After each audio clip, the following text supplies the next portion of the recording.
Bonjour à tous, c'est Fabrice Eboué. Vous regardez l'interview du Tarpimbien. Je pense que je l'ai bien prononcé. Tarpimbien. Je ne fais pas d'accent, sinon ça va être pathétique, mais c'est bien le Tarpimbien. Voilà.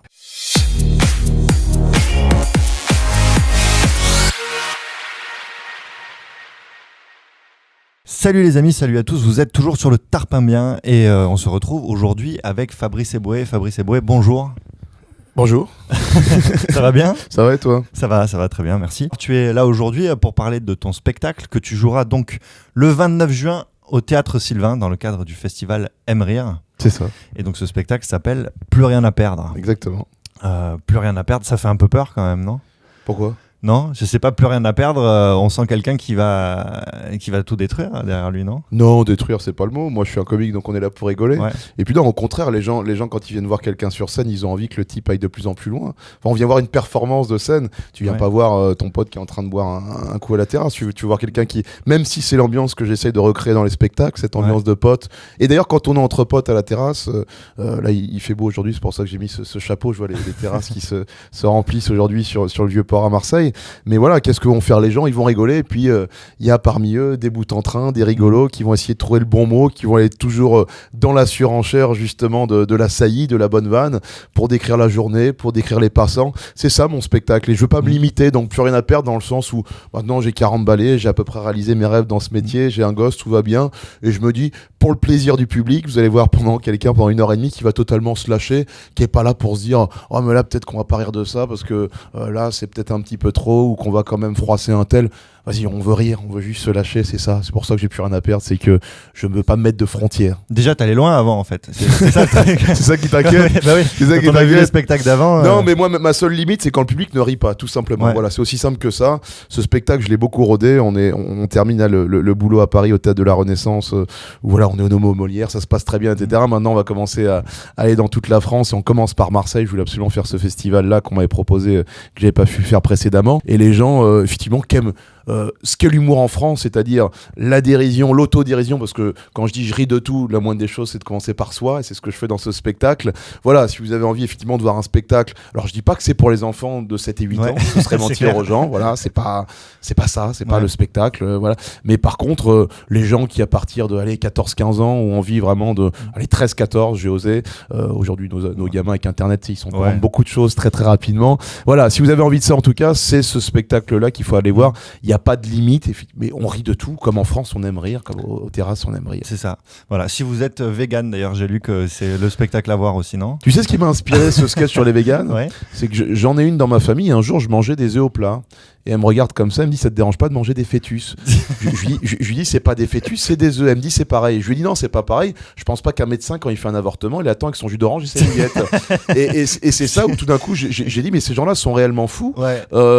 Fous, alors il y a même des véganes qui atteignent un niveau de tragédie incroyable. Alors moi, chacun fait ce qu'il veut. Hein. Par contre, d'ailleurs, j'ai des amis véganes, etc. Mais on a le droit d'en rire aussi. Mais t'as vu, pendant le dernier attentat, où il y a eu le boucher, le pauvre boucher qui est décédé, il y a quand même une végane qui a dit, entre un terroriste et un assassin, j'ai pas envie de choisir. Donc t'atteins quand même un niveau de délire où on a le droit d'en rire un petit peu, parce que parfois c'est un petit peu trop. Après je comprends qu'on défende certains types d'abattage qui vont trop loin, la surconsommation pour tout qui va parfois pas trop, mais ça va, tranquille. Mais t'as raison, c'est salutaire de rire. Donc il faut en rire, mieux vaut que des grandes déclarations comme ça, mieux vaut rire, quoi. Alors tu sais, ici on est à Marseille, et je voulais te remercier pour ce but avec le Real Madrid contre Paris, c'était vraiment sympa. Ah bah je sais que tant que Marcelo sera au Real de Madrid, je ferai la joie des Marseillais, puisque effectivement dès qu'il a marqué, je crois que c'est incroyable, parce que tu sais, alors à part quand j'avais fait la vidéo avec l'histoire de la journée sans voiture, dont je reviens avec Hidalgo, où là ça avait dépassé les frontières, où j'ai eu la petite prise de bec avec la maire de Paris, mes plus grands buzz de réseaux sociaux sur lesquels je suis peu, mais à chaque fois j'ai mes réseaux sociaux qui explosent, je dis mais qu'est-ce que j'ai fait, j'ai fait un dérapage, il y a une polémique autour de moi, j'allume, et là tout d'un coup je dis ah non, le Real de Madrid joue, et Marcelo a brillé, soit a marqué en finale, soit... Et alors là, évidemment, quand il a marqué contre le PSG, j'avais un niveau de sympathie vers Marseille qui Ah mais c'est dingue ce truc. Moi j'allume mes réseaux et je vois écrit partout Fabrice Eboué. Qu'est-ce que c'est que ce truc ? Et c'était but contre Paris. Ouais, et puis j'ai des supporters du PSG qui, pareil, n'ont pas beaucoup de recul, qui m'insultent. Mais je me dis finalement c'est mieux que Camini. Parce qu'à une époque, tu disais qu'on t'appelait Camini et que tu frappais. C'est plus flatteur, effectivement, d'être d'être comparé à Marcello ou à Tsonga, comme ça m'est arrivé. Tsonga, ça m'est arrivé à... J'avais la chance d'aller à Roland-Garros un après-midi. J'ai été dans les allées, comme on dit, de Roland-Garros. Et là, j'ai une Américaine qui m'arrête, qui devient hystérique, qui me prend en photo. Moi, je sais pas, je comprends pas, une Américaine. Je dis, ça y est, mes films traversent l'Atlantique, il se passe quelque chose dans ma carrière. Et petit à petit, il y a un autre groupe qui s'arrête et je commence à comprendre en fait qu'elle me confond avec Tsonga, qu'elle est persuadée avoir affaire au genre. Ce qui est plutôt finalement flatteur quand t'as 40 ans, que tu commences à vraiment être sur un déclin physique, une certaine fatigue, d'être comparé à des gens comme Marcello, Tsonga. Donc merci à toutes ces comparaisons hâtives. Camini, bon, j'ai rien contre Camini. Il y avait moins d'aura, effectivement. Cela dit, ce qui est très gênant, c'est que tu t'aperçois que pour beaucoup de gens, tu vois un noir un peu clair avec des cheveux, allez, on les met tous dans le même sac. Faut aussi pas être recherché par la police. Voilà, heureusement que j'étais très jeune à l'époque de Guy Georges et qu'il n'avait pas trop de cheveux, sinon je finissais avec les menottes et voilà. Mais voilà.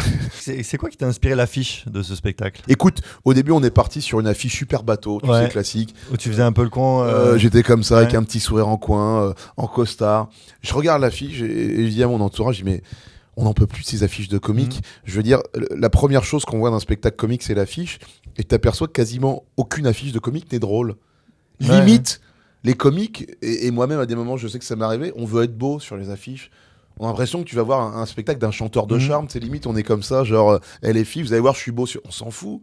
Les gens, ils veulent pour rire, ils veulent quelqu'un de drôle. Et tout d'un coup, j'ai dit, la première chose qu'on doit donner au public, c'est au moins une intention de dire, ce mec-là a du recul sur lui-même et va rire un peu de lui, ou au moins essayer de les faire rire. Et je me suis dit, moi, le drôle dans mon visage... Alors j'espère qu'en me voyant de face, les gens ne rient pas instantanément, qu'il faut que je dise quelque chose quand même. Mais je me suis dit peut-être que de ce côté-là, là j'ai pas un chapeau pour ça, mais je me suis dit peut-être que c'est plus rigolo finalement de mettre ce côté-là. Et j'ai dit on va faire le contre-pied de toutes les affiches de comiques, on va aller de l'autre côté. Voilà. C'est vrai que c'était audacieux. Voilà. Et finalement cette affiche a fait beaucoup plus parler qu'une affiche bateau qu'on a vue 100 fois. Mais voilà, je pense que la règle de base du comique, parce que je dis toujours, moi j'essaye de rire de tout, mais la base quand tu rires de tout, c'est de commencer par soi. Et donc voilà, c'est pour ça aussi que j'ai fait cette affiche. Tu as été pendant quelques années sniper chez Fogiel. Oui, ça t'en as même parlé, ça remonte, et t'en avais parlé dans un sketch et tout ça. Est-ce qu'on pourrait te revoir dans un exercice comme celui-là ? Parce que je vais dire pourquoi je te pose la question, parce que quand j'ai dit un petit peu aux gens autour de moi que j'allais t'interviewer, les gens ils m'ont dit Fabrice Eboué, mais il était super chez Fogiel comme sniper, je l'adorais quoi.